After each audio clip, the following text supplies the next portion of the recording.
কিন্তু ইউনূস যে আপনাদেরকে খাদের কিনারে রেখে গেছে, কিনারে নয়, ইতিমধ্যে আপনি খাদে আছেন স্বাস্থ্য বিষয়ে, এটা ইউনূস দায়ী, এই কথাটা বলুন এবং ইউনূসকে বিচারের আওতাধীন আনেন। আপনি জানেন যে ইতিমধ্যে ইউনূসের যেই সকল অনুঘটকেরা বাংলাদেশে এখনো আপনাদের সরকারের ভিতরে রয়েছে মন্ত্রী হিসাবে এবং অন্যান্য যারা রয়েছে বাইরে, তারা কিন্তু আপনাদেরকে শাসাচ্ছে এবং বলছে, গতকালকে আমি নাম না, কারণ এই লোকটার নাম আমি নিয়ে প্রচার করতে চাই না, নাম না নিয়ে আপনাদেরকে আমি নাম না নিয়ে বলছি, আপনাদেরকে উপদেশ দিয়েছে যে আপনারা সেই কিসের সনদকে মেনে নেন, না হলে আমেরিকা আপনাদের বিরুদ্ধে কি অ্যাকশন নেবে। এটা কিন্তু জোজোর ভয় দেখানো, একেবারেই জোজোর ভয় দেখানো। অতএব আপনারা আপনাদের রাজনৈতিক কাজগুলো সঠিকভাবে করুন। আওয়ামী লীগের রাজনীতির যে মৌলিক অধিকার, সেইটা তো আপনাদের পারমিশন হোক আর না হোক, সেটা সেখানে প্রতীয়মান হবেই। আওয়ামী লীগের সাথে আপনাদের রাজনৈতিক দ্বন্দ্ব হবে। আর ইউনূসকে ঠেকাতে হলে এবং বাংলাদেশকে যদি ইসলামী তথা ইরানের মতন শাসন ব্যবস্থায় না আনতে চান, তাহলে এখনই আপনাদের ইউনূস গংদের বিরুদ্ধে দাঁড়াতে হবে এবং সুশাসন নিশ্চিত করতে হবে। স্বাধীন বাংলাদেশে বিএনপির কোনো ধরনের অবদান নেই, কারণ এটা বিএনপির ভুল নয়। আমি আমার সাখাওয়াত হোসেন বকুল, যিনি আমাদের এমপি এবং মন্ত্রী, বকুল ভাই আপনাকে বলছি, বিএনপি বাংলাদেশের স্বাধীনতা সংগ্রামে কোনো অবদান নেই, কিন্তু আপনার আছে, আপনি স্বাধীনতা যুদ্ধে অংশগ্রহণ করেছেন। ঠিক সেইভাবে আমি বলছি যে বিএনপি যে ক্ষমতায় চলে আসে, আপনারা কখনোই ভোটের জন্য যেতে হয়নি। অতএব যেহেতু ভোট চাইতে হয় না, আপনারা প্রাকৃতিক কি কারসাজে জানে বেনিফিশিয়ারি হয়ে পড়েন, ক্ষমতায় চলে আসেন। আমি একটা বিষয়কে সুস্পষ্ট বলতে চাই, বিএনপিকে যারা অস্বীকার করবে, আমি বলছি ৭১-এর পক্ষের শক্তিগুলো সহ বা সাংবাদিক সহ, তা এটা সঠিক নয়। কারণ বিএনপি একটা ইনস্টিটিউট মানে একটা এন্টিটি হিসাবে ইতিমধ্যে বাংলাদেশের জনগণের একটা বড় অংশ তাদের সাপোর্টার আছে এবং বাংলাদেশ আওয়ামী লীগের সাপোর্ট তাদের চেয়ে বেশি। কিন্তু এই দুইটি দলই বাংলাদেশকে শাসন করবে। পরবর্তীতে অন্য কোন দল যদি বের হয়ে না আসে, সেটাকে নষ্ট করার জন্য এই জামায়াতে ইসলামী, এই নিষিদ্ধ, এই সন্ত্রাসী মাইকেল রুবিন, যেটা বারবার আমাদের সেমিনারে এবং আমি বলবো ক্যাপিটাল হিলের সেমিনারে উনি বারবার বলেছেন, জামায়াতে ইসলামী হলো একটা টেররিস্ট অর্গানাইজেশন। এই টেররিস্ট অর্গানাইজেশন চাচ্ছে না কোনো ক্রমেই আওয়ামী লীগ যাতে মাঠে ফিরতে পারে, যার জন্যে তারা যে কথাটা বলে এই ভাগ বাটোয়ারার সংসদে, ঠিক একই কথা আমাদের মন্ত্রী সাহেবরা বলে বসেন। ওনারা বুঝতে পারছেন না যে ব্রাঞ্চের মানে ডালের আগায় বসে গুড়া কাটা যায় না। আপনারা ডালের আগায় বসে গুড়াতে কাটার চেষ্টা করছেন। আপনাদের সত্য কথা বলতে হবে, তাহলে জনগণ যে 25% মানুষ ভোটে অংশগ্রহণ করেছিল, তাদের যে সিংহভাগ মানুষ, আমি আরেকটা সুযোগ নেই বিপুল ভাই, আরেকটা সুযোগ নেই। সুযোগটা হলো, আমি ধন্যবাদ জানাতে চাই সর্দার সাখাওয়াত হোসেন বকুলকে, কারণ উনি মনোহরদী এবং বেলাবো উপজেলার সকল দলের নেতৃবৃন্দকে পার্সোনালি ফোন করে বলেছেন, আপনাদের গণতান্ত্রিক অধিকার, রাজনীতি করা, আপনাদের আমার অঞ্চলে কোনো অসুবিধা হবে না, আপনারা রাজনীতি করেন, যে যার রাজনীতি করেন, আপনারা কোনো গন্ডগোল করবেন না, তাহলে হবে। এটা একটা ভালো সিগন্যাল। আর যেমন আমার সহ আলোচক উনি বলেছিলেন যে এই লোকটাকে মনে হয়েছিল যে একজন বুদ্ধিমান এবং ভালো কথা বলবেন। আমাদের কাছেও আমি বলছি উনি ক্যারিয়ার পলিটিশিয়ান, দীর্ঘ মুক্তিযোদ্ধা উনি। কিন্তু এই বিষয়গুলো যখন আসে, আমার অনুরোধ থাকবে আপনাদের মাধ্যমে যে শুধু বকুল ভাই নয়, যে কোনো মানুষ, যে কোনো মন্ত্রী, যে কোনো এমপি, আপনারা যে এখন যে অবস্থায় আছেন, এই অবস্থাটা শুধু ক্ষমতার এই প্রথম মুহূর্তগুলো যে আপনারা আনন্দে উদযাপন করছেন বা ভাব নিচ্ছেন যে আমরা এখন ক্ষমতায়, কিন্তু ডক্টর ইউনূস তার মেটিকুলাস ডিজাইনের একটা অংশ এখানে রেখে গেছে, যাতে ওই খাদের ভেতরে আপনারা পড়ে, আপনাদেরকে এই জন্য আওয়ামী লীগকে নিষিদ্ধ রাখা হয়েছে, ছাত্রলীগকে নিষিদ্ধ রাখা হয়েছে, মহিলা লীগ, সমস্ত আওয়ামী সহযোগী সংগঠনগুলোকে প্রতিষেধক রাখা হয়েছে, কারণটা হলো তারা মাঠে আসবে না এবং আপনারা এই টিকা মহামারী টিকা মানে আমাদের টিকার অভাবে এই মহামারী এখন দেখা দিবে। যেই হামে কিন্তু ইতিমধ্যে আমিও জানি, আপনারাও জানেন যে ইতিমধ্যে মুন্সিগঞ্জ এরিয়াতে এটা অনেকটাই দেখা দিচ্ছে মহামারী হিসাবে।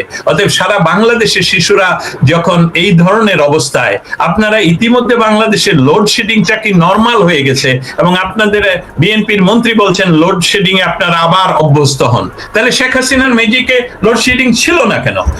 এই ব্যবস্থাগুলো করে গেছেন কিন্তু ডক্টর ইউনূস। আমি যদি নাম্বারটা ভুল না বলে থাকি, মনে হয় $9 বিলিয়ন কথা বলা হয়েছে যে ডক্টর ইউনূস গত বছর ঋণ করে গেছেন। আমাকে দেখান যে বাংলাদেশের টিকা নাই, এখন বাংলাদেশে কোনো প্রজেক্ট হয়নি, বাংলাদেশের কোনো এক ইঞ্চি পরিমাণ উন্নয়ন গত 18 মাসে ডক্টর ইউনূস করেননি। অতএব ডক্টর ইউনূস তাহলে ঋণ করে ঘি খেলেন কেন? ওই ঘি কারা খেলো? এই টিকার টাকা কাদের পকেটে গেল? কেন টিকা বন্ধ করা হলো? এটা বিএনপি কে স্বীকার করা। আপনার প্রশ্নের উত্তর না দিয়ে আমি বিএনপি কে চেষ্টা করছি, অ্যানালাইসিসটা বোঝানোর চেষ্টা করছি যে আপনারা আওয়ামী লীগের বিরোধিতা করবেনই তো, কারণ আপনাদের মৌলিক সব যারা বিরোধী, রাজনৈতিক বিরোধী, সেটা হলো আওয়ামী লীগ। কিন্তু আপনারা মিথ্যা দিয়ে আওয়ামী লীগকে অভিযুক্ত না করে ইউনূস যে আপনাদেরকে খাদে ফেলেছেন সেটা বলুন। যেমন স্বরাষ্ট্রমন্ত্রী শিলং বলে ওনাকে, ওনার নামটা যদি কেউ আমাকে বলেন, এখনকার স্বরাষ্ট্রমন্ত্রী, বিএনপির স্বরাষ্ট্রমন্ত্রী সালাউদ্দিন আহমেদ, সরি হঠাৎ করে চল না, সালাউদ্দিন সাহেব গতকালকে পার্লামেন্টে কিন্তু একটা দুর্দান্ত কথা বলেছেন। সেই কথাটা আমি শেয়ার করি। তিনি বলেছেন যে ইউনূসের এটা চালাকি যে কিভাবে এই যে আরেকটা দ্বিতীয় যে হানা ভোট করে তারপর আবার একটা শপথের আয়োজন করেছেন। উনি বললেন যে 73 সনের আইনেই প্রেসিডেন্ট এই ধরনের কোনো আদেশ দিতে পারেন না, 73 সন থেকে। অতএব প্রেসিডেন্টের আদেশ এটা একদম জন্মলগ্ন থেকে, তার অর্থ হলো এই আদেশ null and void from the beginning. এবং এটা ইউনূসের একটা চাতুরি এবং ছলনা এবং জালিয়াতি শব্দটা বলছে জালিয়াতি। সো আমি ওনাকে ধন্যবাদ জানাই। এইভাবে আমি অনুরোধ করব সর্দার সাখাওয়াত হোসেন বকুল, আপনি স্বাস্থ্যমন্ত্রী, আজকের বিষয়টা যেহেতু স্বাস্থ্যের উপর, সেই জন্য আমি বারবার ওনার নামটা আনছি। উনি এইটা এক্সিকিউশনের দায়িত্বে, আপনি সমালোচনা করুন এবং আশা করি যে প্রশ্নটা আমাদের আয়োজক উপস্থাপক, আপনাকে আরেকটা প্রশ্ন করি, তারপর আমি সমর দাসের কাছে যাবো। আপনাকে আরেকটা প্রশ্ন করি, এখানে একজন একটা কমেন্ট করছিলেন, আমি যদি একটু আবার বাইর করি, তাইলে এই যে স্যার রথীন্দ্র আপনার দুস্থ মনে হয় নাকি লিখছেন, একবার দুস্থ।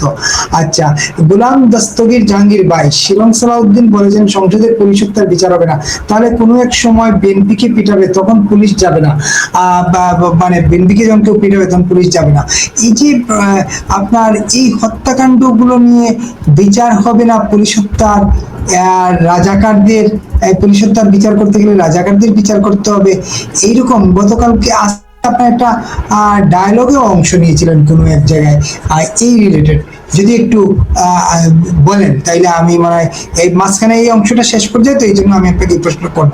না, very good, I like it. খুবই গুরুত্বপূর্ণ। আপনি জানেন যে ইনস্টিটিউট ফর স্ট্র্যাটেজিক ডায়ালগ, আমরা ওয়াশিংটন ভিত্তিক থিঙ্ক ট্যাঙ্ক, আমরা অনেক কাজ করছি।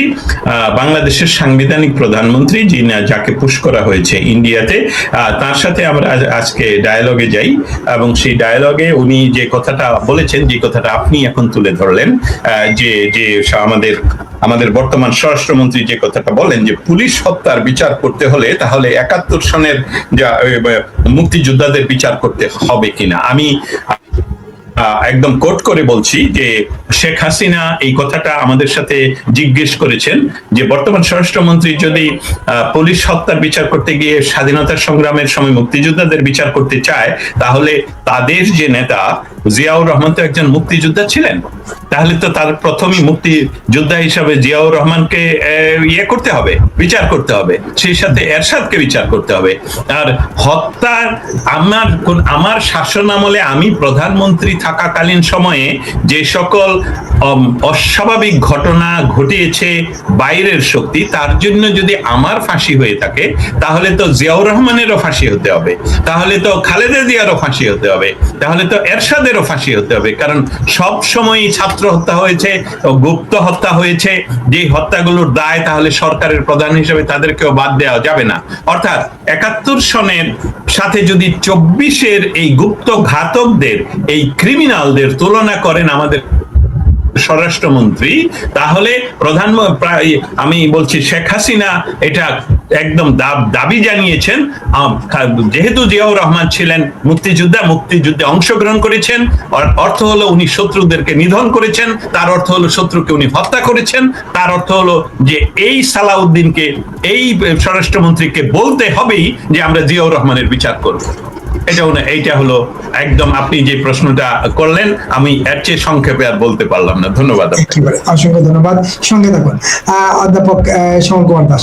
তাহলে এই যে একটা পরিস্থিতি, আপনার রাজনৈতিক দৃষ্টিকোণ থেকে সবকিছু দেখা, শিশু হত্যা, শিশুর মৃত্যু, চিকিৎসার অভাবে, টিকার অভাবে, ওষুধের অভাবে, আইসির অভাবে, এই যে রাজনৈতিক ভাবে দায় চাপানোর যে একটা সংস্কৃতি চালু করার চেষ্টা হচ্ছে, সবকিছুতে তো আমাদের রাজনৈতিক দায় চাপানোর চেষ্টা আছে। কিন্তু এই শিশু, আমি আবারও বলছি, খুব সচেতন ভাবে বলছি, এই শিশুরা মারা যায়নি, তাদেরকে হত্যা করা হয়েছে।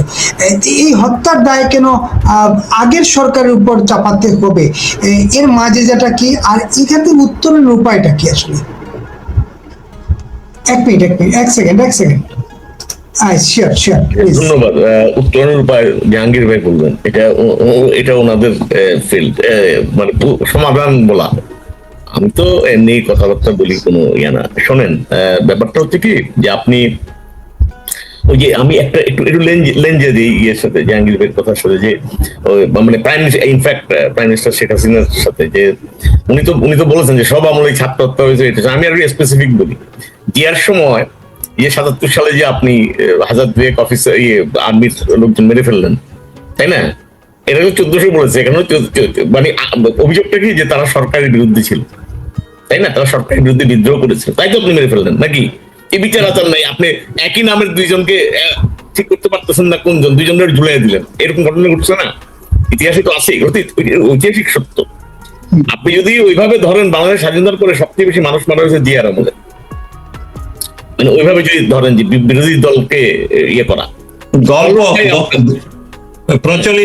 প্রচলিত আছে, জিয়াউর রহমান উনি সকাল বেলায় নাস্তার টেবিলে আদেশ সাইন করতেন।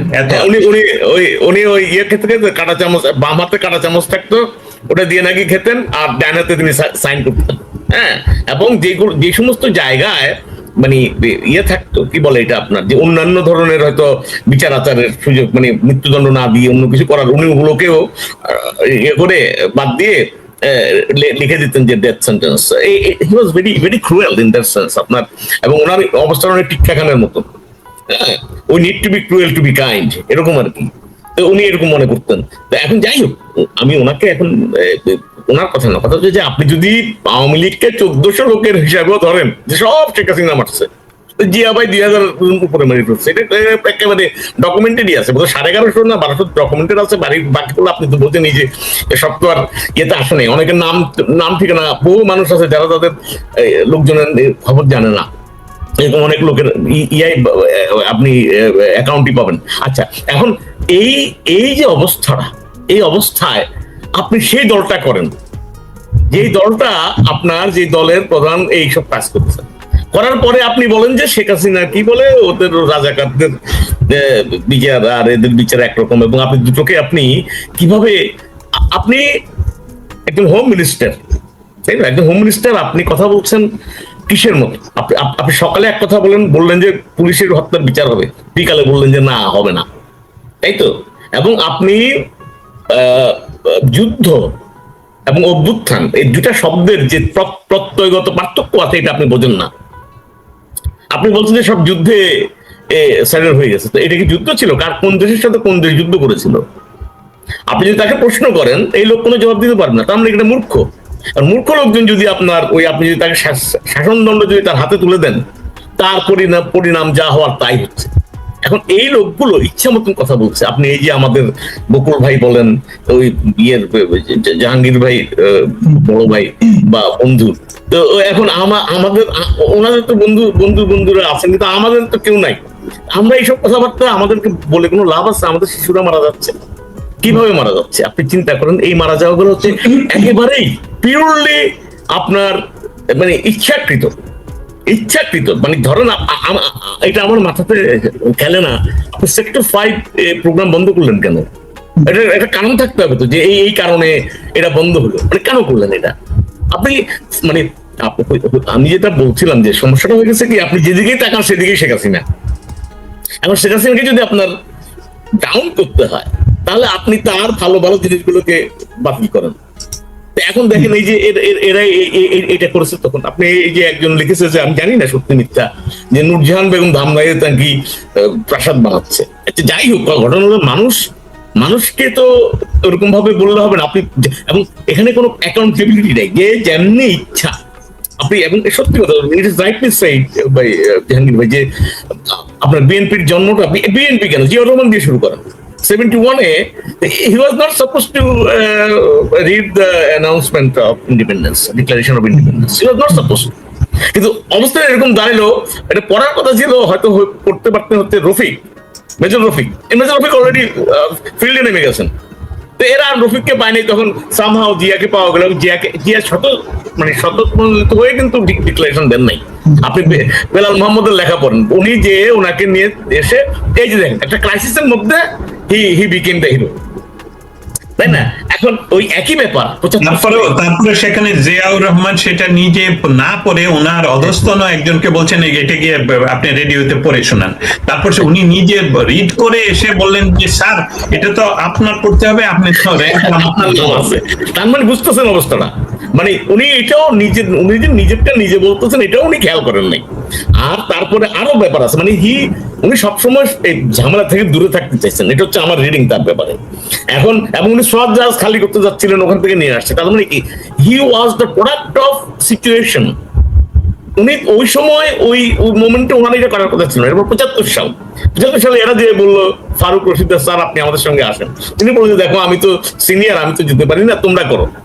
এখন দেখেন ওরা করলো, ওরাই করলো, সবকিছু করে কি হলো, উনি চলে আসলেন লাইমলাইটে, এবং উনি এদের সবগুলার দেশ থেকে বাইর করে দিলেন।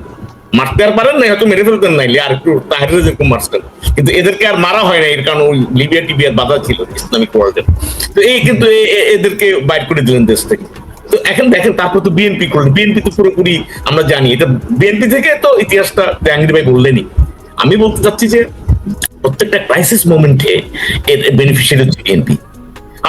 আপনি দেখেন যে এই ক্রাইসিস মোমেন্ট থেকেই কিন্তু তারা আসছে, এবং এই ক্রাইসিস মোমেন্টে তারা এখন একটা এই ক্ষমতায় চলে এসছে। এখন আওয়ামী লীগ নেই, ফিল্ডে আওয়ামী লীগ নেই। আপনি বুঝতে পারছেন আওয়ামী লীগ কি করবে? তখন আওয়ামী লীগের যারা গেছে ভোট কেন্দ্রে, ভাবছে ঠিক আছে বাবা অন্তত ওরা যেন না আসে, এরা এদেরকে ভোট দিয়ে দিচ্ছে, বাস ওই 25% মধ্যে ভোটগুলা সব আওয়ামী ভোটগুলা সব গেছে এদের পক্ষে, প্লাস তাদের নিজেদের সব মিলিয়ে বাস তারা চলে আসছে। এটা খুব পরিষ্কার। কিন্তু দেখেন ওই যে বিএনপির মধ্যে আবার ওই জিনিসটাও খুব প্রচলিত, বিশ্বাসঘাতকতা। It is the seed sown by আপনার জেনারেল জিয়া, যে তাহেরকে সরাই দিল, অনেক কিছু তো করলো। তারপরে এই যে 2000 আর্মি অফিসার, আর্মির জওয়ানদেরকে মেরে ফেললো, এই সমস্ত করলো। এবং এই ধারাতেই আপনার আস্তে আস্তে এখন দেখা যাচ্ছে যে বিএনপি ভুলেই গেছে যে তাদের যে এই যে আসছে, যে তাদের যে ভোট বাক্স, এটার মধ্যে আওয়ামী লীগের একটা বিরাট কন্ট্রিবিউশন ছিল। আওয়ামী লীগ, এবং আমি নিজে জানি পার্সোনালি যে অনেক মানুষ যারা যাবে না তারপর চেক করছে যদি জামাত চলে আসে, এই ভয়ে একটা মাইনরিটি গ্রুপ ছিল যারা ভাবছে যে আর যাই হোক যদি জামাত ক্ষমতায় আসে আমাদের তো আর কোনো মা বাপ নাই, তো ঠিক আছে বা বিএনপি আসুক, কারণ তাদের তখন একটু ভালো ভালো কথা বলছিল। হ্যাঁ, এই দেশ হিন্দুর, এই দেশ মুসলমানের, এই সমস্ত বলছিল না। এখন পর্যন্ত একটা সেক্রেটারি আপনার অ্যাপয়েন্টমেন্ট দেয় না হিন্দুদের থেকে, হ্যাঁ, একটা ডিসি অ্যাপয়েন্টমেন্ট দেয় না হিন্দুদের থেকে, একটা এসপি অ্যাপয়েন্টমেন্ট দেয় না হিন্দুদের থেকে। তো আপনি তো একই ধারাই তো চলছে, তাহলে কি লাভ হইলো, তাই না? অত হচ্ছে সেখানে যে লাভ তো আমরা আশা করি কেন? এই দলটা কি, এই দলটা কাদের তৈরি, এই দলটার মধ্যে কারা আছে, এবং এই বাংলাদেশের কাঠামোগত জায়গায় আপনার কোনো পরিবর্তন আছে, তো সেটা না থাকলে এরা কেমন পরিবর্তন আনবে? এটা আনার কোনো কারণও নেই। আমার মনে আছে আমাকে যখন আমি বিএনপি বিরোধিতা করছিলাম ওই সময় আমাকে অনেকে বললো, হ্যাঁ আপনি এরকম বলেন কেন, বিএনপি তো মন্দের ভালো। বলে ভাই মন্দের ভালোটা হলো বুঝি না, বিএনপি আসলে কোনো লাভ হবে না, আমি এটাই বলতে চাচ্ছি। শুধু যেটুকু হবে যে জামাতের মতন এরকম একটা লাফায়া পুরা ঘাড়ের উপরে উঠবে না, এইটুকুই হতে পারে, কিন্তু আর সবকিছুই একই রকম থাকবে। আমরা 2001 থেকে 2006 দেখি নাই? আমরা কি ভুলে গেছি? ইতিহাস কি এতই সোজা, এতই ভুলে যাওয়ার সোজা? আমরা 2001 থেকে 2006 দেখি নাই? তারেক রহমানকে আমরা তখন দেখি নাই? এখন তারেক রহমান যেগুলো করে খুব সোবার ভাবে চলে, ভালো কথাবার্তা, অনেক সুন্দর কথাবার্তা বলে, উনি 5 মিনিট আগে যায়, সেটা খবরের কাগজে আসে। তিনি অফিসে তার বিরোধী দলের নেতাকে ডেকে নিয়ে যায়। ভাই উনি বিরোধী দলের নেতার সাথে কোথায় মিট করবে? মানে তার অফিসে মিট করেছে, এটা হেডলাইন হয়েছে যে তিনি অফিসে ডেকে নিয়ে মিট, অফিসে মিট করবেন না, উনি কোথায়? তাইলে শেখ হাসিনা যে মিস্টার জিএম কাদেরকে ডেকে জিএম কাদের সঙ্গে যে মিটিং করতেন সংসদে, সেটা যদি না যায় তাইলে এটা কি জায়েজ কিনা? আচ্ছা আমি একটা ইনফরমেশন যোগ করি, আপনারা সবাই জানেন এটা, যে ব্যারিস্টার রুমিন ফারহানা একটা লেখা লিখেছেন। তার ওই 3.5 বছর যে তিনি পার্লামেন্টে ছিলেন সেই স্মৃতিচারণের মতন সমালোচনা প্রচুর আওয়ামী লীগের, কিন্তু উনি একটা জায়গায় খুব ক্লিয়ারলি তিনি বলেছেন যে শেখ হাসিনা সবসময় সবার আগে, মানে সবার আগে আসতেন মতিয়া চৌধুরী, তারপরে শেখ হাসিনা, অর্থাৎ প্রতিদিন। এটা ওই একদিন 5 মিনিট আগে আসার ব্যাপার না। আমি এটা বুঝি না, এটা নিউজ করার কেসে ভাই আপনি একটা অধিবেশনে বাংলাদেশের গণমাধ্যমে দেশে এখন তীব্র তেলের সংকট আছে, বাংলাদেশের গণমাধ্যমে তেলের ড্রাম আছে, সুতরাং আপনি তেল নিয়ে ভাববেন না। সুতরাং আমরা শেষ পর্যায়ে চলে আসছি এবং সর্বশেষ সংসদে স্বরাষ্ট্রমন্ত্রী একটা বক্তব্যের কথা না বললেই নয়। তিনি বলেছেন, এটা আসলে একটা রিয়েলিটি, যে যার যেখানে যেটুকু সুবিধা ওটুকু তিনি গ্রহণ করবেন, যেটা অসুবিধা এটাকে ফেলে দিবেন। সংবিধান সংস্কার পরিষদ গঠন আদেশকে অন্তর্বর্তী সরকারের প্রতারণার দলিল, যেটা আমরা ডে 1 থেকে বলছিলাম যে এটা একটা প্রতারণা, পন্ডামি। একটা আলিরিয়াস বাটপারকে নিয়ে আসছে, একটা বিশ্ব বাটপার, আর একটা বিশ্ব বাটপারে নিয়ে এসে সহযোগী বাটপারকে, এবং সংবিধান বাবা হওয়ার চেষ্টা করেছে। সে সংবিধান বাবা হয়ে সংবিধানের সব বুঝে না, উল্টা পাল্টা সব 69 লিখে গেছে, লিখে এদেরকে চাপাই দিছে।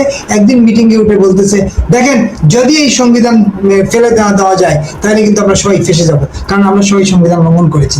তারা জানে বাংলাদেশের সংবিধান এত স্ট্রং যে এই সংবিধান লঙ্ঘন করলে ঠুটে টুমরে তাকে কাঠগড়ায় দাঁড়াতে হবে। প্লিজ কি বলছিলেন? শেষ করবো, একেবারে শেষ করবো 2 মিনিটের মধ্যে। আচ্ছা আমি যেটা বলছি সেটা হচ্ছে যে এই যে কথাটা আপনার মনে থাকার কথা, এই যে আপনার এখানে এই কি বলে আপনার প্রোগ্রামে আমরা কিন্তু এটা নিয়ে আলাপ করেছিলাম যে আপনি কথায় সংবিধান আছে বলে সব ফ্যাসিস্ট পিস। আমি চ্যালেঞ্জ দিয়ে বলছিলাম এখানে, এখন যারা এগুলা বলে, সালাউদ্দিন বলেন, আমি সবাইকে, আমি ওপেনলি, যদি আমি ছোট মানুষ, আমার তো মানে পাত্তা দেওয়ার দরকার নেই, তারপরেও বলছি যে আপনারা আমার সাথে একদিন একটা যে কোনো জায়গায় একটা ইয়েতে আসুন, আপনি আমাকে দেখাবেন যে 72 সালের কোন জায়গায় কোন আইনটা, কোন জিনিসটা আপনাদের ফ্যাসিস্টের কথা বলছে। ফ্যাসিস্ট বানাইছে মূলত বিরোধী দল সংসদে না যায়, বিরোধী দল কথা না বলে সরকারকে সুযোগ দিচ্ছে। এই সরকারকেও একইভাবে হবে, যে সরকার আগে একইভাবে হবে, এটা সংবিধানের দায় না। সংবিধান ওয়ার্ল্ডের অন্যতম। একেবারে শেষ করতে চাই, জাহাঙ্গীর ভাই কিছু যোগ করতে চাচ্ছেন? জাহাঙ্গীর ভাই আপনার মাইক্রোফোন অফ প্লিজ। মাইকটা অফ রাখি কারণ অনেক টেলিফোন। ঠিক আছে, আমরা একেবারে শেষ করতে চাই, 2 মিনিটে যদি শেষ করে নাকি আমার আরো কম সময়ে। প্রথমত আপনার আজকের এই আয়োজনের যে বিষয়টা ছিল সেটা নিয়ে বলতে চাই যে যদি কভারেজ 70% নিচে নেমে যায় টিকার, তাহলে এটাকে মহামারীতে পৌঁছে যাবে, যেটা বর্তমানে 60% নিচে বর্তমানে বাংলাদেশে টিকার পরিমাণ। এটা খুবই ডক্টর ইউনূসের জন্য দায়ী। এটা জনস্বাস্থ্য, সাধারণ শিশুদের স্বাস্থ্যের বিরুদ্ধে কাজ করাতে ওনার এটা রাষ্ট্রদ্রোহিতা এবং এটাতে ফাঁসি হওয়ার সম্ভাবনা আছে। আজকে না হোক ভবিষ্যতে হবে। আরেকটি বিষয় বলে রাখি, জুলাইয়ে কোনো যুদ্ধ হয়নি। আবার জুলাইয়ে হয়েছে যেটা, সেটা কোন দেশের বিরুদ্ধে আমরা যুদ্ধ করিনি। এমনকি জুলাইয়ে কোনো গৃহযুদ্ধ হয়নি, কারণ যদি আওয়ামী লীগ রুখে দাঁড়াতো তাহলে তা একটা গৃহযুদ্ধ হতো, সেটাও শেখ হাসিনা করতে দেয়নি। অতএব হয়েছে যেটা, সেটা পরিকল্পিতভাবে গণহত্যা, যেসবগুলো আমরা বিশ্লেষণ করছি এবং সেই এলিমেন্ট গুলো আমরা গোপালগঞ্জে দেখতে পেয়েছি, যেসবগুলো নিয়ে আমরা কাজ করছি আন্তর্জাতিক পরিমণ্ডলে। এবং তাই তাদের বিচার অবশ্যম্ভাবী এই জন্য বলছি, যেমন বিএনপির সুবিধা হলো তারা শুধু সুবিধা নিয়ে নির্বাচন, তথাকথিত নির্বাচনের মধ্যে ক্ষমতায় আসে। আওয়ামী লীগের দুর্ভাগ্যজনক সুবিধা হলো বাংলাদেশের সমস্ত ভালো কাজগুলো আওয়ামী লীগ করে, আগামীতে আওয়ামী লীগ ক্ষমতায় এসে এই বিচারগুলো তাদের করতে হবে, ডক্টর ইউনূস সহ, শিশু হত্যা সহ সমস্ত কিছু। অতএব এই যে বাংলাদেশকে ব্যর্থ রাষ্ট্র করে তারা চলে গেল, তাদেরকেও ধরে ধরে তারা যদি মরেও যায় মরণোত্তর বিচার করবে, এবং সেটা বাংলাদেশ আওয়ামী লীগ। ধন্যবাদ। আমরা 30 সেকেন্ড দেব। জি প্লিজ প্লিজ, আমার পরের আয়োজনে যাবো আর কি। হ্যাঁ শিওর, 30 সেকেন্ডের কথাটা বলে দিই যে ওই যে এখন যে সালাউদ্দিন সাহেব বলছেন না যে ওই সনদের কিভাবে রাষ্ট্রপতি এটা করলো, অধ্যাদেশ দিল, হ্যাঁ, ওনারা কিন্তু খুব চালাকিটা করেছে যে ওনারা ক্ষমতায় যাওয়ার জন্য ওই সময় কিন্তু এইগুলা নিয়ে করে নাই, এখন এগুলো বলছে। এটা হচ্ছে আমার মানে একেবারে 1 নম্বর কথা। দ্বিতীয় কথা হচ্ছে যেটা আমি এখানে সব আমার বন্ধুরা যারা শুনছেন আমাদের কথাবার্তা, আমি তাদেরকে বলছি যে ওই যে ফখরুল ইসলাম আলমগীর বলেছেন যে বিএনপির আমলে বাংলাদেশের সব ভালো কিছু হয়েছে, আমি একটা লিস্ট চাই। আমি তাদের কাছ থেকে আশা করি যে কি কি ভালো কাজ তারা করেছেন কম্পেয়ার টু আওয়ামী লীগ। আওয়ামী লীগের দুর্ভাগ্য হলো, আমি মনে করি বাংলাদেশের সব ভালো কাজগুলো আওয়ামী লীগের আমলে হয়েছে, কিন্তু তারা তাদের এই সমস্ত ক্রেডিট গুলো সরানোর জন্যই, যেন বাংলাদেশ না আগাতে পারে, তাদেরকে বারবার সরিয়ে দেওয়া। অসংখ্য ধন্যবাদ অধ্যাপক ডক্টর শ্যামল কুমার দাস এবং দস্তগীর জাহাঙ্গীর ভাই, আপনাদের দুজনকে। যারা এতক্ষণ দেখছিলেন দেখবেন, সবার প্রতি অনুরোধ, ফেসবুক পেজটি ফলো এবং ইউটিউব চ্যানেলটি সাবস্ক্রাইব করে আমাদের সঙ্গে থাকুন। আমরা আসবো রাত 12:30 তাৎক্ষণিক আয়োজনে। তাৎক্ষণিকে আমরা থাকবো জ্বালানি সংকট চরমে, স্বীকার করছে না সরকার। কেন করছে না সরকার? আর জ্বালানি সংকটের জন্য এতটাই প্রকট আকার ধারণ করছে, পাম্প অনেকগুলো বন্ধ হয়ে গেছে, লাইন ধরে মানুষ পাম্পে দাঁড়িয়ে তেল নিতে হচ্ছে, তাও ঠিক মতো পাচ্ছে না। আবার ফুয়েল কার্ড চালু হয়েছে, বিভিন্ন জায়গায় ফুয়েল কার্ড নিয়ে ঝগড়াঝাটি হয়েছে, ফুয়েল কার্ড সংগ্রহ করতে গিয়ে মৃত্যুর শিকার হয়েছেন অনেকেই, এরকম ঘটনা ঘটেছে। তারপর সরকার কেন জ্বালানি সংকটের কথা স্বীকার করছে না? এ থাকবো আমরা তাৎক্ষণিক আয়োজনে। থাকবেন আপনাদের প্রিয় আলোচক মঞ্জুর হক, সাংবাদিক মঞ্জু ভাই, সাইফুল ভাই যেহেতু নাই আপাতত 2-3 দিন, আমরা এই অনুষ্ঠানটি মঞ্জু ভাই আমাদেরকে সময় দিয়ে কৃতার্থ করেছেন। দেখা হবে সারবানায় দুনিয়া জুড়ে, এবং বাঁকাচুকে আমরা থাকবো। আমাদের সঙ্গে থাকবেন অধ্যাপক ওমর সেলিম শের ভাই, বীর মুক্তিযোদ্ধা, তিনি থাকবেন আমাদের সঙ্গে। বাঁকা দুনিয়া জুড়ে আমরা থাকবো যুদ্ধ ঘটাতে চায় ট্রাম্প, মিত্রদের দ্বারস্থ তিনি এখন। আর বাঁকাচুকে থাকবো শেষ পর্যন্ত ফুয়েল কার্ড চালু। আর এই 3টি অনুষ্ঠান দেখার আমন্ত্রণ জানিয়ে এখান থেকে বিদায় নিচ্ছি। দেখা হবে পরের আয়োজনে। আপনাদের দুজনকে আবার ধন্যবাদ এবং কৃতজ্ঞতা। শুভরাত্রি।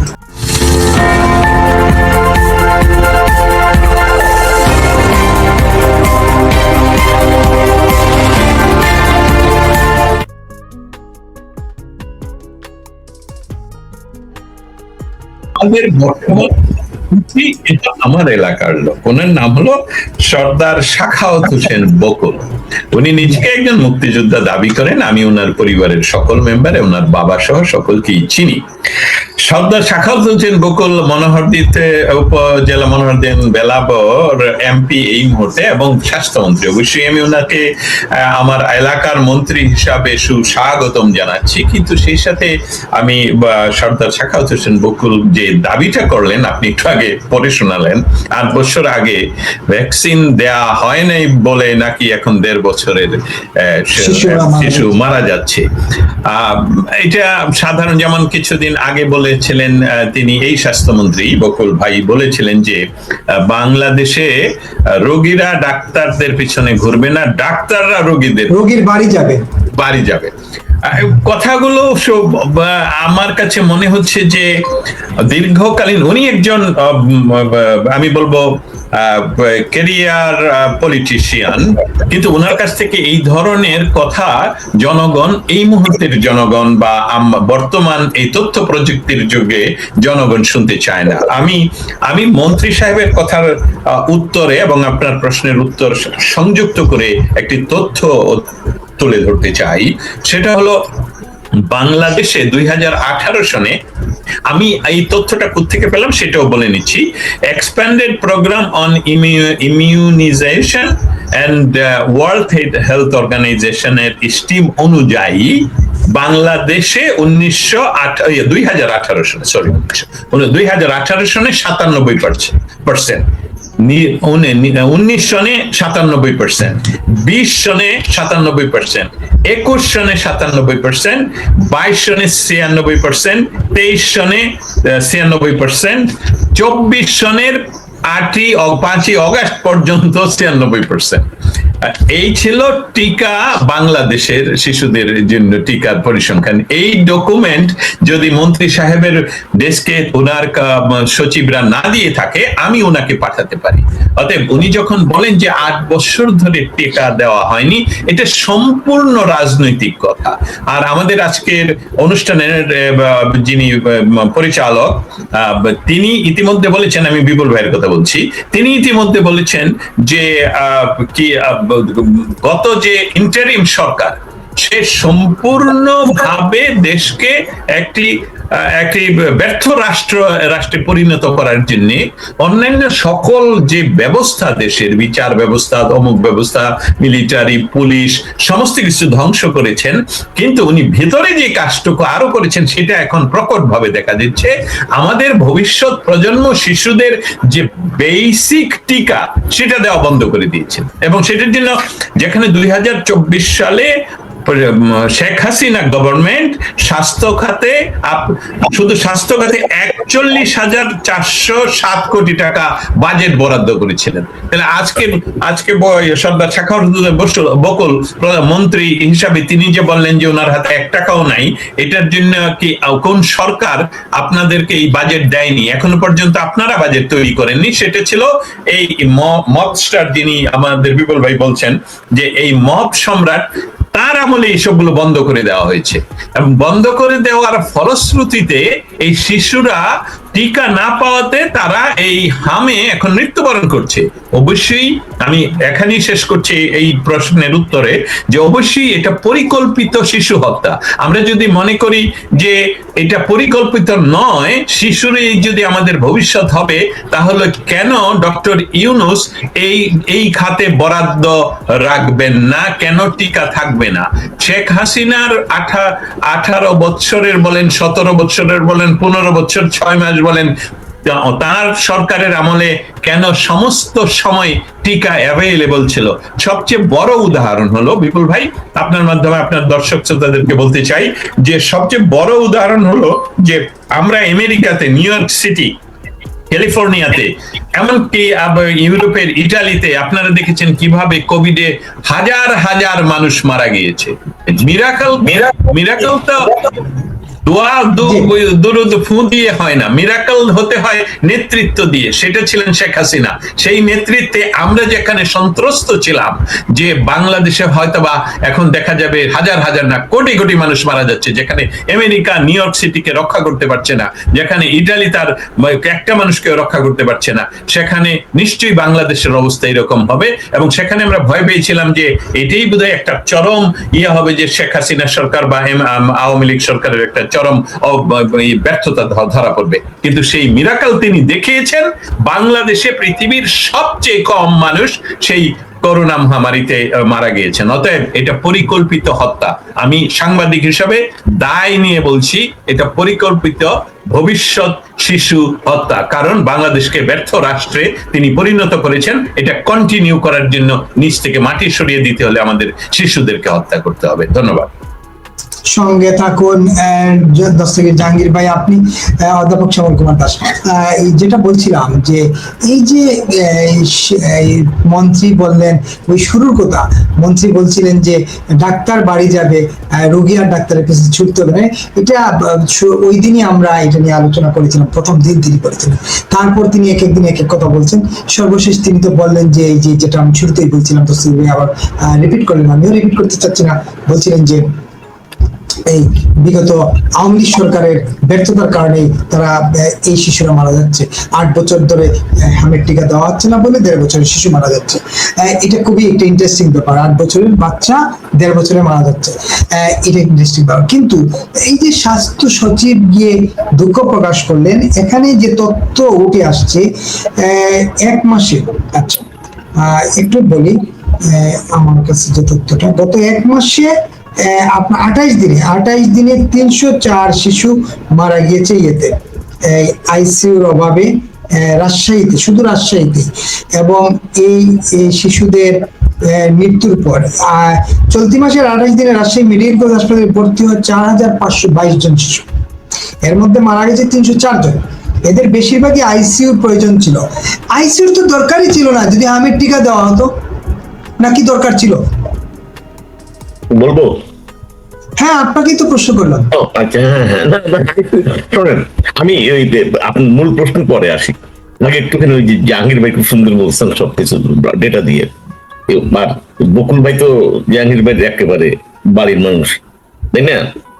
আচ্ছা, বকুল সম্পর্কে আমার প্রথম দিকে এই লোকটা একটু ভালো, মানে মনে হয়েছে যে অন্য মন্ত্রীগুলা কথা বেশি কয়, হ্যাঁ, উল্টা পাল্টা কথা কয়। বকুল এখানে দৌড়াদৌড়ি করতেছে, আমি ভাবলাম যে আচ্ছা ঠিক আছে, এই লোক তো বোধহয় একটু কাজ করবো করবে। আমার মনে হচ্ছে তারেকের মন্ত্রিসভার এরা হচ্ছে কথা কওয়া মন্ত্রী, কাজ কামের মন্ত্রী না কোনোটা। আমার এরকম, মানে I had the first impression about the cabinet. এখন হচ্ছে কি আপনার এই যখন ভাবতেছি আমাদের বন্ধু বান্ধবদের কথা হচ্ছে, ঠিক তখনই আপনার বকুল বললো যে ডাক্তাররা কি আগে দিয়ে তো ওটা বলছিল, ডাক্তাররা পিছনে দৌড়াবে, ওটাকে আমি ওটা বনামদের ধরি নাই।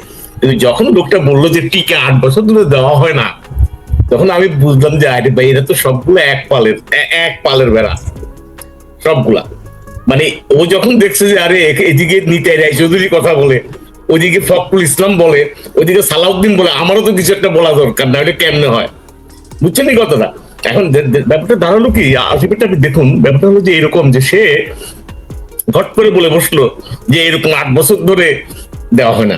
আচ্ছা জাহাঙ্গীর ভাই, আপনি বলেন তো, এই আমেরিকায় যদি আজকে আমাদের হেলথ সেক্রেটারি এই ধরনের কোনো কথা বলে বা সিভিল সার্জন কোনো কথা, চাকরি থাকবে? যদি আমরা তো হোমল্যান্ড সিকিউরিটির অবস্থাটা দেখলাম সেক্রেটারি। হ্যাঁ, আপনি তো এই যে প্রমাণ দিলেন, এই প্রমাণ যদি থাকে তাহলে লোকেরা চাকরি থাকবে? আচ্ছা, প্রমাণ তো আপনি জাহাঙ্গীর ভাই তো দিল, হলো একটা ডেটা দিল। আমি আরেকটা বলি, আরেকটু যোগ করি, জাহাঙ্গীর ভাই হয়তো এটা পরে বলতেন, আমি আগে বলে দিই। 2019 সালে 2019 সালে শেখ হাসিনাকে ভ্যাকসিন হিরো অ্যাওয়ার্ড দেওয়া হয়, গ্যাভি যারা এইটা করে। 2012 সালে বেস্ট পারফর্মিং কান্ট্রি হিসাবে একে আপনার এই কি বলে এই অ্যাওয়ার্ড, এগুলো বকুল জানে না, তাই না? একটা আপনি দেখেন এখানে কথার ফুলজুরি। আচ্ছা, উনি 8 বছর বললেন কেন? উনি তো বলতে পারতেন যে 25 সালে দেওয়া হয় নাই, যেটা সত্যি কথা, 25 সাল। উনি 25 সাল ওইটাকে উনি 8 বছর নিয়ে গেলেন কেন? কারণ হলো যে ইউনুস তো তাদেরকে আনছে ক্ষমতায়, ইন এ ওয়ে ওনার মনে করে আর কি ইউনুস আনছে। তো যেহেতু ইউনুস আনছে, কাজে ইউনুসের দায়টা একটু ছড়াই দেওয়া দরকার। এই ছড়াতে যাই 8 বছর একটা বানায় ফেলেন। আচ্ছা, আমি একটা গবেষণা করলাম এটার পরে, ছোট্ট গবেষণা, যে আমি দেখার চেষ্টা করলাম যে আসলে ব্যাপারটা মানে যদি এরকম চলতে থাকে তাহলে কি ঘটতে পারে ভবিষ্যতে। এবং আপনি যেটা 304 জন মারা গেছে অলরেডি বললেন, এই যে আইসিইউ এক রাজশাহীর কথা, আমি সেটাই বলছি যে এটা হয়তো তো যাওয়ারই দরকার হতো না যদি আপনি টিকাটা দিতেন। অনেক ফ্যাক্টর থাকে, শুধু যে টিকা না দেওয়া না, অনেক ফ্যাক্টরের কারণে বাচ্চাদের মৃত্যু হতে পারে। এটা মেজর, এটা হচ্ছে মেজর একটা ব্যাপার যে আপনি টিকা, কারণ আপনি খেয়াল করবেন, আমি প্রমাণ সহ একটা আমি ফেসবুকে পোস্ট করেছি যে দেখা যাচ্ছে যে আপনার 2000 সাল থেকে আমি শুরু করেছি, 2000 সাল থেকে আপনি টিকা দেওয়ার হার বাড়ছে, শিশু মৃত্যু আর কমে আসছে। আমি আওয়ামী লীগের সময় অ্যামেজিং, মানে ডেভেলপমেন্টটা একেবারে খুবই অ্যামেজিং পর্যায়ে, যে আপনার টিকা দিতে 1919 সাল থেকে 90%-এর উপরে তাদের সবকিছু। এবং দেখা যাচ্ছে যে শিশু মৃত্যু আর অনেক কমে আসছে। আমি দুটোকে এক পাশাপাশি রেখে আমি একটা টেবিল বানিয়েছিলাম আর কি। তো ওখানে আমি দেখেছি যে কমে আসছে। আচ্ছা, এখন ডিসরাপশন ইয়ার এটাকে বলে, 2025 সালটা ছিল ডিসরাপশন ইয়ার, যখন ব্যাহত হলো, মানে এই ধারাটা যখন ব্যাহত হয় ওটাকে বলে ডিসরাপশন ইয়ার। তো হয়ে এটা 57% নেমে আসলো। এখন এটা কিন্তু গ্রস, আপনি চিন্তা করেন কোথায় ছিল 95, 96, ওই জাহাঙ্গীর ভাই তো ডাটা দিলেন 93 এরকম, সেখান থেকে আপনি ঘট করে আপনি 57% নেমে গেলেন। আপনি ক্লিয়ারলি আপনি দেখবেন যে এই যে এখনো তো মৃত্যু হারটা আসে নাই, কিন্তু আমি একটা ফোরকাস্ট করলাম যে কি পরিমাণ মৃত্যু হবে শিশুদের এইটার সাথে রিলেট করে যদি দেখেন আপনি দেখবেন যে ক্রমান্বয়ে, আমি বিএনপির 5 বছরের টাইমটাকে ধরলাম, ধরে আমি সর্বোচ্চ বললাম যে আগামী বছর মনে করেন 57 না 70%, 60 থেকে 70%-এর মধ্যে আপনার দিবে, টিকা দিবে। তাহলে কি হবে? ওখানে দেখা যাচ্ছে যে শিশু মৃত্যু হার বাড়তেই থাকবে, কারণ মানে আগের তুলনায়, মানে আপনি যে 8 বছরের কথা বলছেন, সেই 8 বছরের মধ্যে 7 বছর আপনার শিশু মৃত্যু হার ছিল অনেক কম, এবং এটা বাড়তে বাড়তে বাড়তে বাড়তে 2030 সালে যখন বিএনপির আমল শেষ হবে, ধরে নেওয়া যাক যে এইভাবেই থাকলো, তাহলে পরে আপনার 30 থেকে 40 হাজার শিশু অতিরিক্ত মারা যাবে প্রতি বছর। হ্যাঁ, প্রতি বছর বলছি আমি। তাহলে পরে আপনি চিন্তা করেন, প্রতি বছর যদি 30 থেকে 40 হাজার শিশু মারা যায়, আপনি একটা জিনিস বোঝেন যে এই যে আমাদের পরবর্তী প্রজন্ম, বাচ্চাদেরকে পৃথিবীর ইতিহাসে বাচ্চাদেরকে আপনি যতই নেগলেক্ট করবেন, সেই জাতি সবচেয়ে খারাপ অবস্থায় থাকে। আপনি আফ্রিকার দিকে তাকালে আপনি দেখবেন, আমরা ডেমোগ্রাফির কিছু হিস্ট্রি থেকেও জানি এগুলো। তো এখন আপনি বাংলাদেশে আপনি এই যে বাচ্চাগুলোকে, এটাকে বলে শিশু হত্যা, এটা মিয়ারলি আপনার আর কিছুই না, আপনি শিশু হত্যা করেছেন। এবং এটার জন্য এই যে ইউনূস, আমি মনে করি এইসব দেশে হলে যেটা হতো, এদেরকে আপনার কাঠগড়ায় দাঁড়াইতে হতো যে আপনি কি করেছেন, আপনার হেলথ মিনিস্টার, এই অ্যাডভাইজার কি করেছেন, আপনার এই যে ডিজি যে ছিল হেলথের, এরা কি করেছেন? আচ্ছা, এখনই বা এরা কি করছেন? ওই যে টাকাটা যে বরাদ্দ ছিল, সেই প্রত্যেক বছর যে শেখ হাসিনা যে টাকাটা বরাদ্দ করতেন, এই আপনি খেয়াল করবেন যে টিকার জন্য আলাদা ভাবে, খুব সম্ভবত আপনি তো একটা অ্যামাউন্ট বললেন, কত 9,000 কোটি না কত কোটি টাকা, 9,000 কোটি টাকা বরাদ্দ ছিল লাস্ট বাজেটে। এই যে টাকাটা স্বাস্থ্য খাতের জন্য এই বরাদ্দ, তার মধ্যে একটা বড় অংশ হচ্ছে এই টিকা। আচ্ছা, আরেকটা কথা, আমাকে ক্ষমা করবেন, এটাতে আমিও বলি যে আপনি 9,000 কোটি বলছেন বোধহয় শুধু টিকা খাতে বরাদ্দ, কিন্তু স্বাস্থ্য খাতে ছিল 41,400। Right, thank you. অনলি টিকা, রাইট, এটাই, থ্যাংক ইউ। অনলি টিকা 9,000 প্লাস। এখন ব্যাপারটা কি হয়েছে দেখেন, আপনি খেয়াল করে, মানে এই যে জিনিসটা কিভাবে হইলো, আপনি কোনো ব্যাখ্যা পাবেন না অনেক কিছু। যেমন ধর কি করলো তারা ওই যে সেক্টর 5 প্রোগ্রাম বলে একটা প্রোগ্রাম আছে, জাহাঙ্গীর ভাই আমার চেয়ে ভালো জানেন এগুলা, ওই প্রোগ্রামটা তারা বন্ধ করে দিচ্ছে। আপনি চিন্তা করেন, এটা ইউনিসেফ নিজেরা করছিল এগুলো, আপনি পড়ে দেখবেন যে এগুলো এটা বন্ধ করে দিচ্ছে। এই যে আপনার এই ভদ্রলোকের নাম কি, যে হেলথ সেক্রেটারি রাজশাহীতে, যে কামরুল সাহেব বললেন কি, আমি আপনার পাঠানো লিঙ্কটা পড়লাম, উনি কি বললেন, উনি বললেন যে এই যে গত বছর আসলে 25 সালে এই যে হেলথ কর্মীরা এই জন্য, আরে কি মানে এটা কি, এবং তারপরে বলতেছে আরো অনেক টেকনিক্যাল কারণে হয় নাই। দেখেন এই যে এই বাংলাদেশে একটা জিনিস কি আপনার, মানে ডিনায়াল, কালচার অফ ডিনায়াল, অর্থাৎ এইটাকে চাপা দিতে হবে, এটাকে স্বীকার করা যাবে না। আরে বাবা, ঘটনাটা ঘটাইলো হলো ওরা, আপনার ইন্টারিম গভর্নমেন্ট, আপনারা দায় নিচ্ছেন কেন, এবং দায় নিয়ে মিথ্যা কথা বলতেছেন কেন, কি দরকার আছে? কারণ আওয়ামী লীগকে হয়েছে কি, এরা যেদিকেই তাকায় আপনি খেয়াল করবেন, যখন তারা ইনফ্রাস্ট্রাকচার দিকে তাকায়, সেখানে আওয়ামী লীগ অনেক কিছু করে ফেলছে। তো এখন এইটাকে আন্ডারমাইন করতে হবে। কাজে ফখরুল ইসলাম আলমগীর বললেন যে রুরাল এরিয়াতে কোনো ডেভেলপমেন্ট কি হয়নি। আরে বাবা, ডেভেলপমেন্ট মেনলি হয়েছে তো রুরাল এরিয়াতে। হ্যাঁ, এই যে হেলথ মিনিস্টার হয়েছে, যেদিকে তাকায় সেদিকেই কম বেশ যাই থাকে, হেলথ সেক্টর সবসময় খারাপ অবস্থা, তারপরেও কম বেশের মধ্যে একটা ব্যাপার আছে। তখন যা কিছু হয়েছে, এখন এরা আর ওইটুকু করতে রাজি না, করতে পারে, তখন এই একটা কথা বলে দিল যে এরকম। এবং আপনি হোমের দিকে তাকান, পুলিশের যে এই ব্যাপারে এরা দেখবেন কোনো কিছু হলেই আওয়ামী লীগের এটা কিন্তু দীর্ঘদিনের পলিটিক্যাল কালচার আমাদের, কিন্তু এরা কোনো প্ল্যান প্রোগ্রাম নেই। এই বাচ্চাগুলো যে মারা গেল, এই বিষয়ে কোনো আপনি কোনো কি বলে এটাকে, কোনো কমেন্ট শুনছেন আপনি এদের কাছ থেকে, সরকারের কাছ থেকে, না কাউকে ছাড়া হবে না, এগুলো কারা করছে, এর পিছনে যারা আছে তাদের। এখন যদি আওয়ামী লীগ হইতো, সত্যি সত্যি যদি এরা যদি আওয়ামী লীগের যদি দায় হতো, দায় যদি আওয়ামী লীগের থাকতো, আপনি কি মনে করেন যে এরা ছেড়ে দিত? এই শাখাওয়াত হোসেন মুকুল হয়েছে কি সবসময় খুব একটা ভাব নিয়ে গম্ভীর ভাবে কথাবার্তা বলো তো, কিন্তু বলার মধ্যে ফালতু কথাবার্তা বলে বসে। মানে পলিটিক্যাল কথাবার্তা আপনি বলবেন, বাংলাদেশ হচ্ছে কি পলিটিক্যাল কথাবার্তা মানে হচ্ছে মিথ্যা কথা। আপনি যত মিথ্যা কথা বলতে পারবেন, এবং মিথ্যা কথা বলার উদ্দেশ্যই থাকে অপোনেন্টকে আজেরা কথাবার্তা, কারণ অ্যাকাউন্টেবিলিটি নেই। আপনি একটা কথা বলে দিলেন আর কি, আপনি বলে দিলেন যে শেখ হাসিনা চোর, বাস হয়ে গেল, বা খালেদা জিয়া চোর, এটার কোনো প্রমাণ লাগে না, যে যার ইচ্ছা যেমনি ইচ্ছা তেমনি আপনি বলে দিলেন,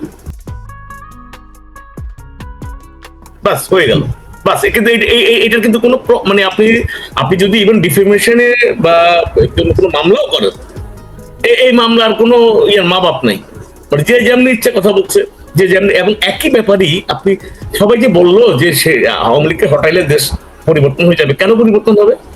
কি মানে আপনি এই আশাটা কেন করেন যে পরিবর্তন তো হচ্ছে না, এটা তো আপনি বলতে পারবেন না। পরিবর্তন হচ্ছে, ক্রাইসিস তৈরি হচ্ছে, জ্বালানি পাওয়া যাচ্ছে না, এই টিকা আরেক জিনিস খাবার পাওয়া যাচ্ছে না, আমরা এই প্রসঙ্গে যাচ্ছি না। আপনি বলছেন পরিবর্তন তো হচ্ছে। না বিকল্প আপনার মনে আছে যে আমাদের এক অভিনেত্রী বলছেন আমিই বিকল্প, আমরাই বিকল্প। উনি আবার কয়েকদিন আগে দেখলাম এক ইন্টারভিউতে বলতেছেন আমার মন্ত্রীর বউ হওয়ার শখ ছিল, মন্ত্রী হওয়ার স্বপ্ন ছিল, এখন আর এগুলো নাই, বুঝছেন? মন্ত্রীর বউ হবেন উনি। হ্যাঁ, মন্ত্রীর বউ হতে চেয়েছিলেন, একবার নিজে মন্ত্রী হতে চেয়েছিলেন, স্বপ্ন ছিল ওনার। হ্যাঁ, তো এই লাল বদর সেই নায়িকা 1.5 বছর কাজও পান নাই এই পরিবর্তনের পর। ওর কথা বাদ দেন, ও তো এখন না, পরিবর্তন যে হয়েছে সেটা বললাম। না আপনিও বুঝছেন, আমিও বুঝি যে পরিবর্তন নাই। আমি কি বলছি যে এখানে পরিবর্তনটা হয়েছে পুরোপুরি রিগ্রেসিভ লাইন বলি আমরা, নিচের দিকে।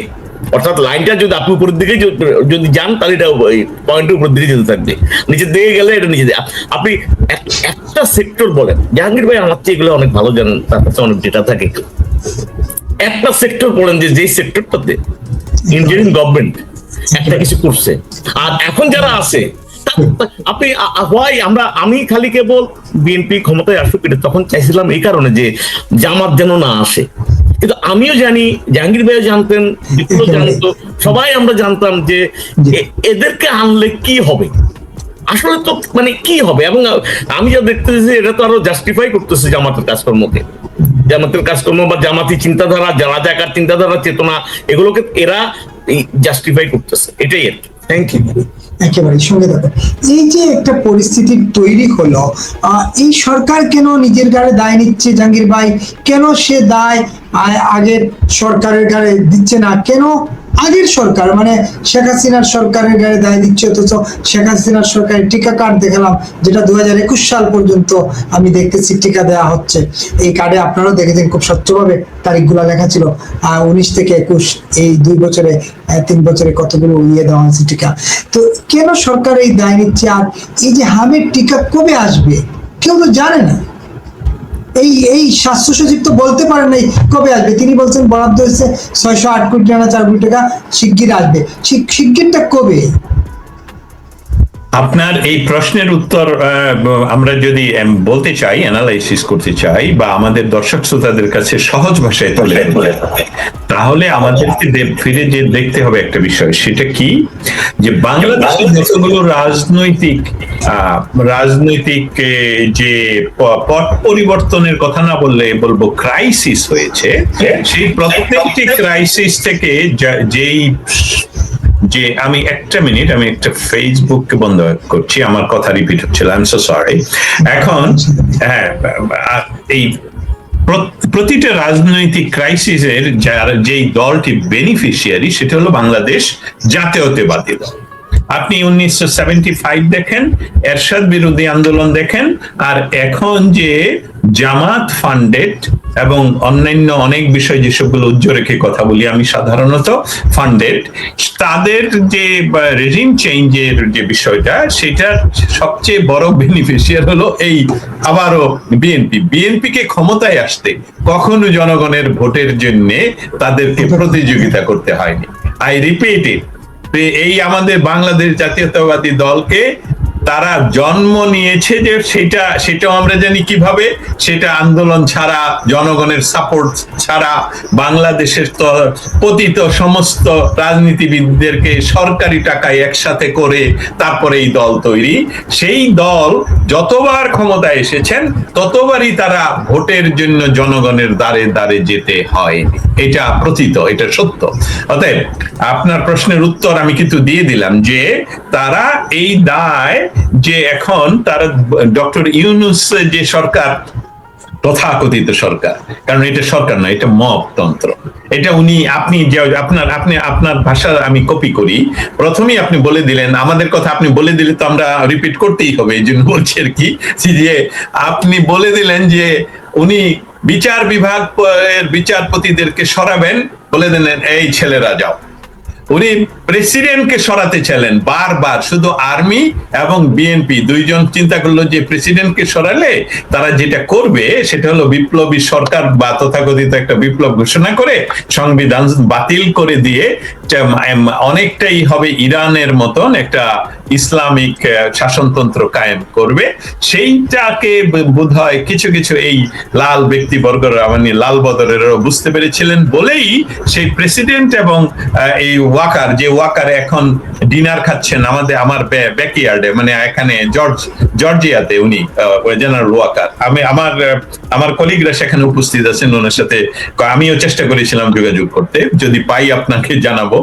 এখন আমাকে একজন বললেন সরাসরি যে এখন তো উনি ডিনারে আছেন। আমি আরে এটা তো দুপুর আর বিকাল নেই, ডিনার হচ্ছে এখন।